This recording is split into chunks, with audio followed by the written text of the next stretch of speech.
Olá, meu amigo, minha amiga, José aqui outra vez, graças a Deus, para mais esse nosso encontro, esse conteúdo. E a pergunta que eu quero começar fazendo é a seguinte: quem de nós não perdeu algum ente querido, um amigo, uma amiga, uma pessoa próxima com a questão da Covid-19? Por toda aquela ignorância, evidentemente que do nosso campo não foram pessoas que negligenciaram a vacina ou que tomaram cloroquina, ou porque logo no início ainda não tinha vacina, mas que foram contaminadas.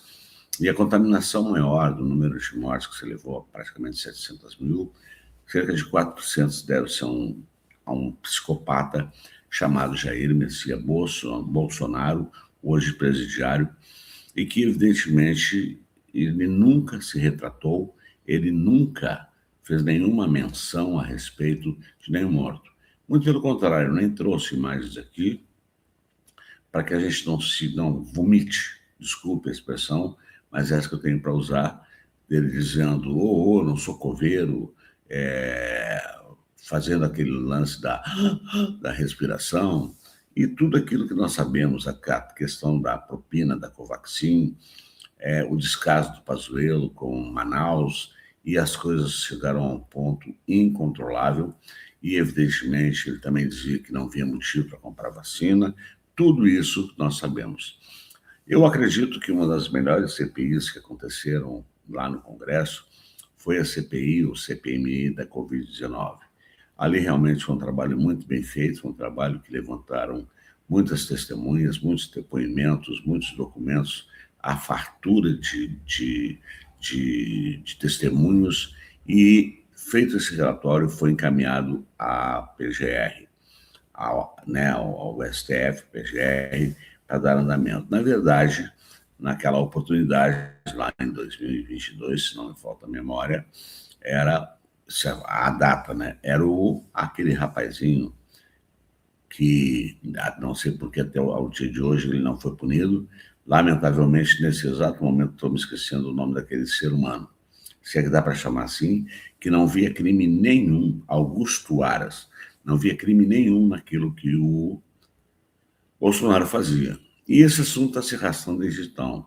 O Gonê ficou se fazendo, foi uma pressão de senadores e outras pressões técnicas que não deixaram arquivar, inclusive a Rosa Weber não permitiu, na época, o arquivamento dessa questão do inquérito da Covid, da CPI da Covid, e mandou a Polícia Federal trabalhar em cima disso, mas as coisas não andaram.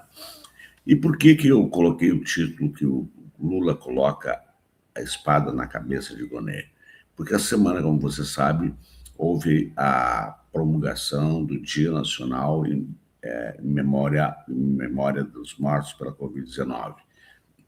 12 de março era o dia onde foi o dia que registrou a primeira morte pela Covid.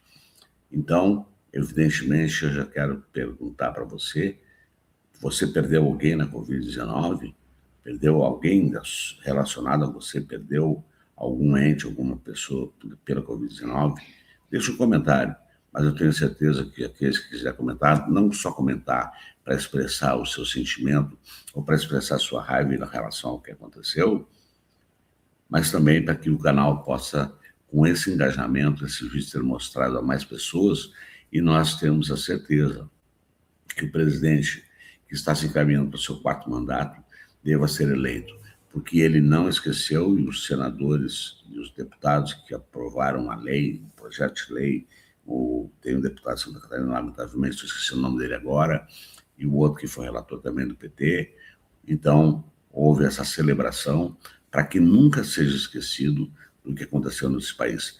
Mas nós temos um depoimento do presidente, um corte da fala do que ele falou, e ele vai na ferida. Então, vamos assistir e eu venho com o meu comentário final. Vamos assistir aí, por favor, venha comigo. Vamos ao palco? Opa, vamos ao palco. Só tem sentido a gente criar alguma coisa para lembrar o passado se a gente conseguir cravar o nome de quem foi responsável. Vocês devem ter acompanhado, eu nunca, pessoalmente, acusei o ex-presidente.